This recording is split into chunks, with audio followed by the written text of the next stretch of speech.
இன்றைக்கி நம்ம ஒரு சிக்கன் ரெசிபி தான் செய்ய போகிறோம். சிக்கன் ரெசிபி இது Erode special. Erode special Nallampatti chicken தான் செய்ய போகிறோம். நானே இது ஃபஸ்ட் டைம் தான் செய்கிறேன். ரொம்ப நல்லா இருக்கும்னு எல்லாரும் சொன்னாங்க. அதனால் செஞ்சு இப்போ டேஸ்ட் பார்த்துட்டேன். ரொம்ப நல்லா இருக்குது. இது வரமிளகா கிள்ளி போட்டு செய்கிறது ரொம்ப சிம்பிளாக ஈஸியாக செஞ்சு முடிச்சிடலாம்.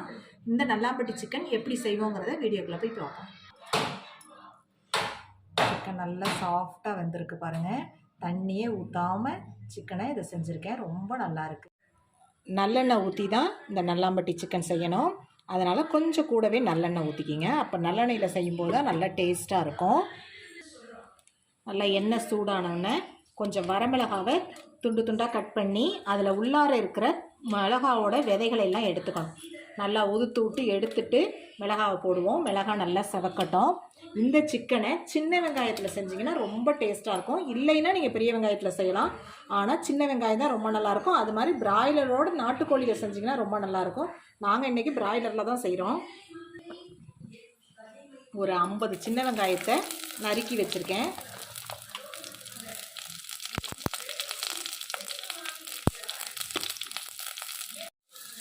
இதில் எவ்வளவுக்கு சின்ன வெங்காயம் போடுறோமோ ரொம்ப டேஸ்ட்டாக இருக்கும். முழுசாகவும் போட்டுக்கலாம். நிறைய நாட்டுக்கோழியில் செய்யும்போது அந்த நாட்டுக்கோழி வேகிறதுக்காட்டி முழு சின்ன வெங்காயம் நல்லா வெந்து கரைஞ்சி வந்துடும். நான் பிராய்லரில் செய்கிறதுனால 2 நறுக்கி போட்டிருக்கேன். சின்ன வெங்காயம் வதங்க தான் டேஸ்ட்டு. நல்லா வதக்கி விடுங்க. இப்போ கொஞ்சமாக கருவேப்பிலை, அதோட ஒரு 1/2 ஸ்பூன் இஞ்சி பூண்டு பேஸ்ட்.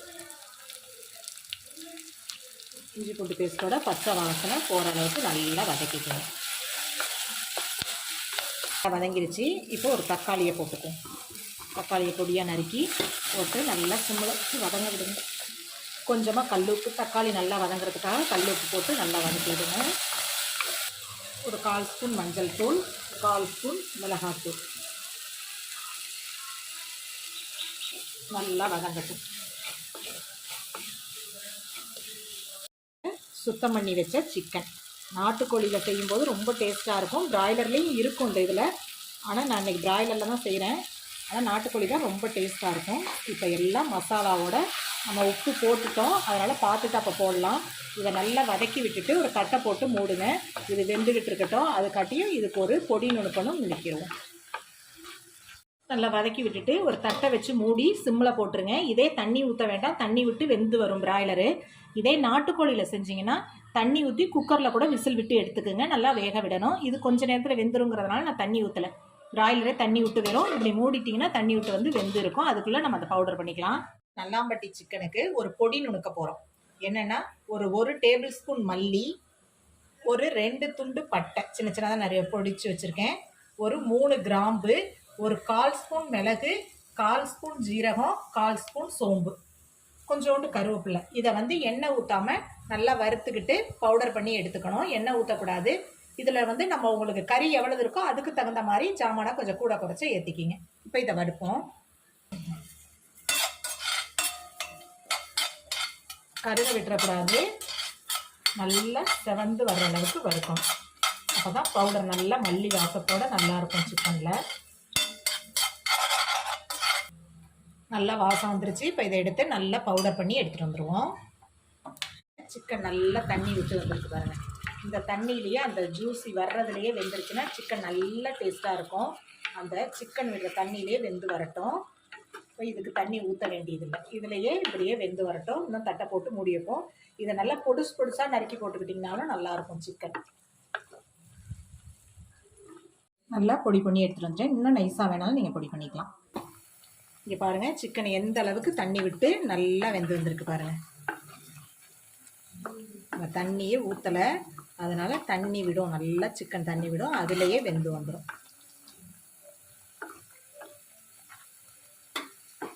இப்போ இதில் இந்த பொடியை ஃப்ரெஷ்ஷாக நுணுக்கிற இந்த பொடியை கொட்டிடுவோம்.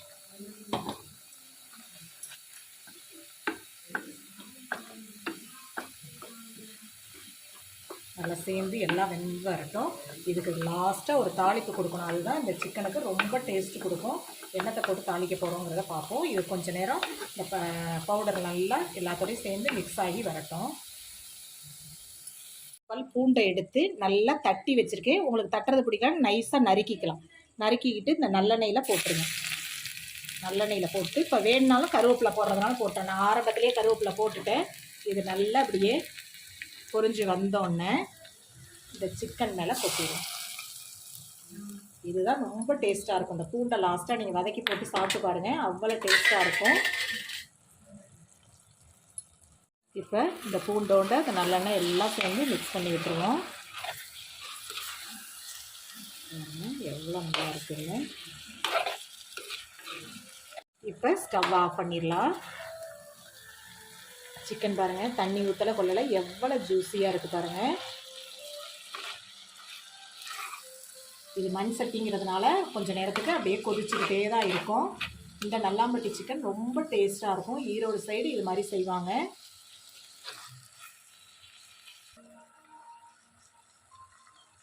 இந்த ஈரோடு ஸ்பெஷல் நல்லாம்பட்டி சிக்கன் உங்களுக்கு பிடிச்சிருந்துச்சுன்னா லைக் பண்ணுங்கள், ஷேர் பண்ணுங்கள், கமெண்ட் பண்ணுங்கள், சப்ஸ்கிரைப் பண்ணுங்கள். மறக்காமல் பெல் பட்டனை கிளிக் பண்ணுங்கள். தேங்க்யூ.